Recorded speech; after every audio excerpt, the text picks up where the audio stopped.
And a lot of people are wondering what has been going on with Senator Mitch McConnell and his health situation. Yeah, there are a ton of questions about what could happen if, let's say, he were unable to continue serving. We're talking more about it with Professor Stephen Caliendo of North Central College. Thank you so much for being here. It's great to see you. So in case people were getting people caught up, basically, Mitch McConnell had some sort of health scare, health issue. He's in the hospital. It's been several weeks now. It's been over 3 weeks, right? So where is he at? Yeah, he's in the hospital. We know he's in the hospital now, and some folks have spoken to him. His staffers have been in touch with him. It sounds like there was that he had cardiac arrest. That's the speculation because there was a 911 call that was released not too long ago that really had some audio that helped us understand sort of what happened there. But he's been gone, and there's no timeline for his return. Okay. Now, in the meantime here, if a U.S. Senator becomes incapacitated, especially for like an extended stretch, like we're seeing, what's the protocol? There's no protocol. They have to resign, or, I mean, obviously, if he passes away, that's a different sort of story. But if they resign, then there's protocol in place. And it's very interesting in Kentucky. So most states, you know, I like to talk about continuums. On the one end of the continuum is most states, the governor appoints a replacement. And there's no constraints on that. There's a handful of states that say it has to be the same party as the person who departed, but usually not. In the middle of that, the governor would appoint a replacement only until a special election can be held. So the bulk of states just wait until the next general election rolls around. No more than 2 years, but the next general election. That's how we do it in Illinois. I remember Rob Blagojevich with the thing that was golden. It's golden. It's family TV, so we'll just skip the word in the middle. And then there's 5 states, which includes Kentucky now because they just passed a law in 2024 that says the governor may not appoint an interim. And so there has to be a special election. So now we get to the question. There's already an election coming up in November for this seat. He's already decided he's not running again. Yeah. Are we going to have a special election before November? When is he going to step aside? Is he going to hold on until we get too close to that? There's going to be some legal challenges to this as well. And so what?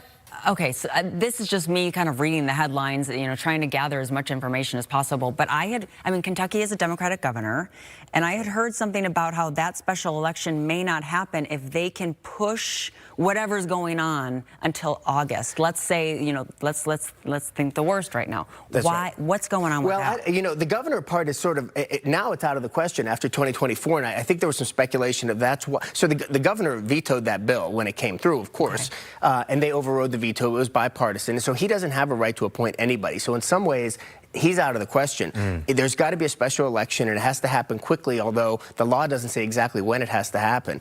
We're getting very close to November. There's already candidates on the ballot. There's already candidates that have been moved through the primary stage. That election is going to happen in November one way or another. The question is, if he dies or if he resigns today, will they go forward with a special election in a month, for instance, just until November? I understand we've had statements from his office, but there's been no like pictures, video, audio, anything like that. Will you give us an assessment of is this like a typical for a situation like this? Like, what do you make of the communication coming from his office? Yeah, this is lack of. This is more secretive than normal. I mean, first of all, I should say Mitch McConnell has been historically guarded about his own health. He's 84 years old. He's been in the Senate a long time. He's had health scares in the past. He's not particularly forthcoming about them. But more than usual to sort of have no images. And, you know, I saw a report yesterday that said that the staffers aren't saying he's looking forward to coming back. You know, usually you get that kind of language from a staffer. Oh, he's looking forward to getting back on the job. And we haven't heard that yet from staffers. They're saying he's in good spirits and he's doing fine and he's working with his constituents because you can work remotely. So they say he's working, whatever that looks like for an 84-year-old U.S. senator. But they haven't said he's looking forward to getting back to the office. And so I think some folks are taking that as a sign that maybe this is more serious than they initially let on. I mean, I do feel like we would be remiss if we didn't acknowledge that there are conspiracy theories online. They're just everywhere right now because we just have so many questions.